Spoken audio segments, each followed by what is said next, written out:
Selamat datang kembali di Deep Dive kita. Kali ini kita punya riset yang menarik banget nih dari Anda soal komoditas indigo atau nila ya kita Oh bilangnya. iya, betul, nila. Khususnya soal penanamannya di Banten ya, di abad ke-19 zaman kolonial Belanda.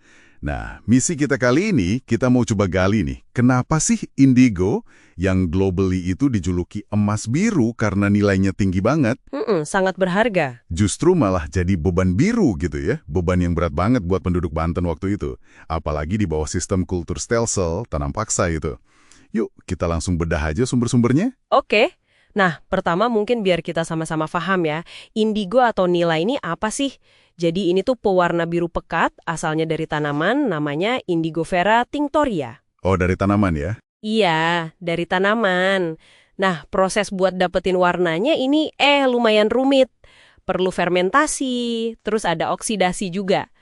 Secara global, yaitu tadi, nilainya tinggi banget, makanya disebut emas biru. Udah ribuan tahun loh dipakai buat tekstil. Termasuk buat jeans biru itu ya, yang ikonik itu. Betul sekali. Buat jeans, buat seni, bahkan ada juga yang pakai buat pengobatan tradisional. Tapi ya itu, kalau kita lihat nanti di Banten, pengalamannya wah kontras banget sama citra emas biru ini. Iya, iya. Nah, riset Anda kan memang menempatkan ini pas banget ya, dalam konteks kultur stelsel, tanam paksa. Kita tahu lah ya, kebijakan Belanda ini kan buat ngisi kas negara mereka yang kosong. Setelah perang Diponegoro dan perang Padri itu ya, biayanya dan besar sekali. Nah, itu dia. Dan Banten ini kayaknya jadi semacam laboratorium baru ya, setelah katanya budidaya tebu di sana dianggap kurang berhasil gitu. Betul, jadi indigo ini resmi diperkenalkan di Banten itu tahun 1834. Harapannya jelas ya, buat gantiin tebu, cari untung lebih besar lagi.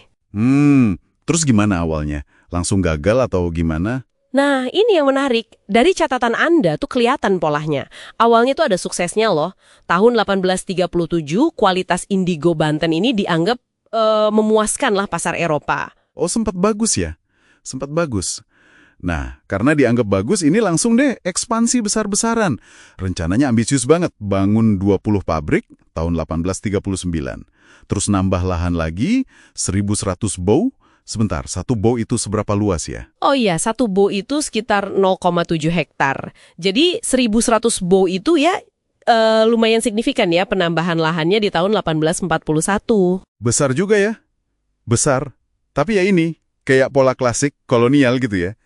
Sukses awal sedikit, langsung ekspansi gila-gilaan, nggak mikirin kondisi lokal, nggak sustainable. Hasilnya? Ya bisa ditebak. Produksi mulai mengecewakan tahun 1840.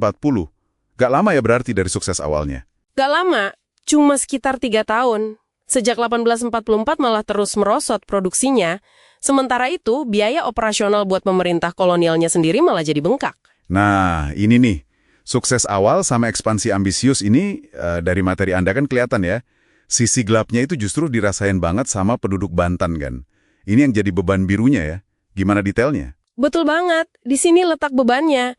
Jadi lahan-lahan penduduk yang paling subur, sawah tarikan itu sawah irigasi terbaik, terus sawah tada itu sawah tada hujan, sama tegal atau ladang kering terbaik itu diambil alih semua buat nanam indigo. Diambil alih gitu aja, kompensasinya gimana? Kompensasinya?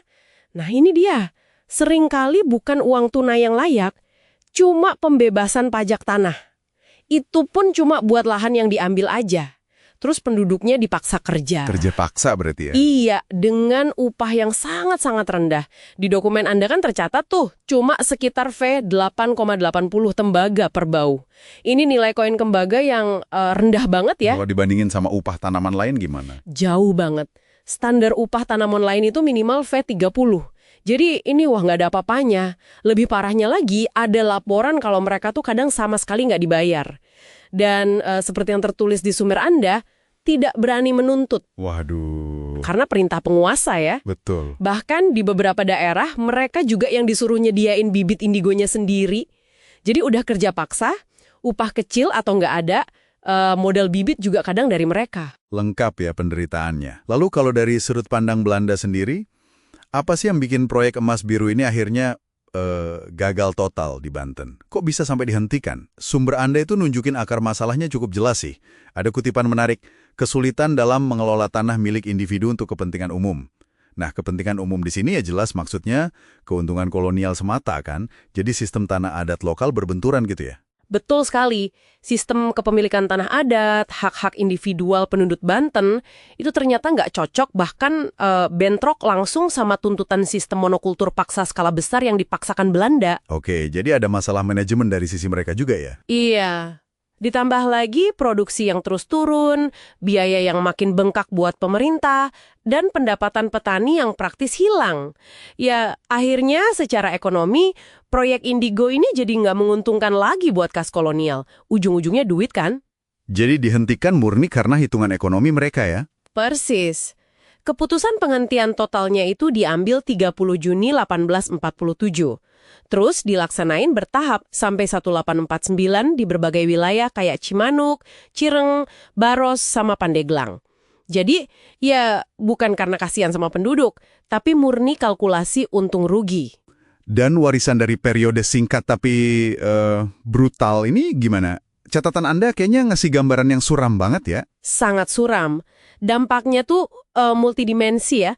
Pertama, hak atas tanah penduduk jelas tererosi secara sistematis. Kemiskinan jadi merajalela karena sumber penghidupan utama mereka ya dirampas. Atau dikompensasi sangat nggak layak tadi. Pertanian buat makan sehari-hari pasti keganggu juga ya? Pasti, praktik pertanian pangan tradisional, ketahanan pangan lokal, itu jelas keganggu banget. Lahannya kan diambil buat komoditas ekspor. Struktur sosial juga jadi lemah. Sampai hal dasar kayak batas-batas tanah, grendstekens istilahnya, itu banyak yang diabaikan atau rusak. Sampai segitunya ya? Iya, sampai perlu musyawarah desa khusus buat mulihin batas-batas itu lagi setelah penanaman indigo dihentikan. Jadi, ya ini benar-benar beban biru yang nyata buat masyarakat Banten waktu itu. Jadi kasus indigo Banten ini benar-benar kayak mikrokosmos ya. Contoh kecil tapi jelas banget gimana sistem tanam paksa itu bekerja dan gimana akhirnya gagal. Betul, menunjukkan gimana fokus buta pada profit di Eropa itu bisa ngabaikan total realitas sama hak masyarakat lokal. Dan ngerusak tatanan sosial ekonomi mereka ya. Ironisnya, ujung-ujungnya malah nggak berkelanjutan juga buat ekonomi penjajahnya sendiri. Persis. Emas biru global itu ternyata dibangun di atas beban biru lokal yang ya bisa dibilang menghancurkan. Nah, riset Anda kan secara eksplisit nyebutin kesulitan mengelola tanah milik individu sama penurunan produksi sebagai alasan utama kegagalan dari kacamata kolonial. Ini jadi mikir nih, ada satu pertanyaan penutup yang menarik mungkin buat Anda renungkan juga di rumah. Gimana tuh? Meskipun nggak disebut gamblang ya sebagai perlawanan yang terorganisir, tapi mungkinkah penurunan produktivitas yang terus-menerus itu, selain karena salah urus kolonialnya ya, itu juga sebenarnya mencerminkan semacam bentuk perlawanan pasif? Menarik itu. Semacam keengganan gitu ya untuk bekerja sama secara halus dari penduduk Banten terhadap sistem yang ya jelas-jelas menindas dan merugikan mereka banget. Mungkin itu ya sebuah pemikiran untuk kita bawa pulang dari deep dive kita kali ini.